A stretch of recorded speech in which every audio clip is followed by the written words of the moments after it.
कर्नाटक विधानसभा चुनावों में अभी 1.5 साल का वक्त है, लेकिन राज्य में अभी से ही चुनावी हलचल मची हुई है।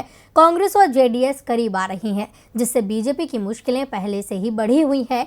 इन मुश्किलों को पार्टी के ही वरिष्ठ नेता और बढ़ा रहे हैं। जी हां, कर्नाटक के पूर्व मुख्यमंत्री बीएस येदियुरप्पा ने चुनाव में पीएम मोदी के नाम का इस्तेमाल करने को लेकर बड़ा बयान दिया है, जिसने पार्टी के माथे पर शिकन ला दी है। देश में जब भी कोई चुनाव होता है तो बीजेपी या तो राम का नाम जपती है या फिर मोदी का। खासकर पार्टी मोदी के नाम के सहारे चुनावी मैदान में उतरती है। साल 2014 से लेकर अब तक जितने भी चुनाव हुए हैं, चाहे वो लोकसभा के हों या फिर विधानसभा के, हर बार बीजेपी ने मोदी लहर के सहारे सत्ता पर काबिज होने के सपने देखे हैं। अब अगले साल होने वाले 5 राज्यों के विधानसभा चुनाव में भी बीजेपी मोदी का चेहरा ही आगे रखने वाली है। लेकिन पार्टी की इस रणनीति पर कर्नाटक के पूर्व मुख्यमंत्री बीएस येदियुरप्पा ने ही सवाल उठा दिए हैं। उन्होंने कहा कि अकेले मोदी की लहर से चुनाव नहीं जीता जा सकता है।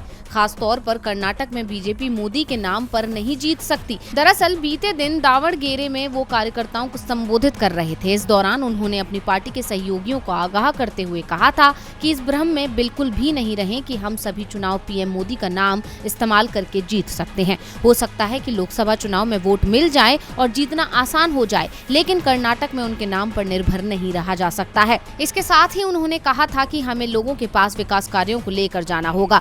पूर्व मुख्यमंत्री ने कहा था कि पार्टी की असली परीक्षा 2 विधानसभा क्षेत्रों में आगामी उपचुनाव जीतना है।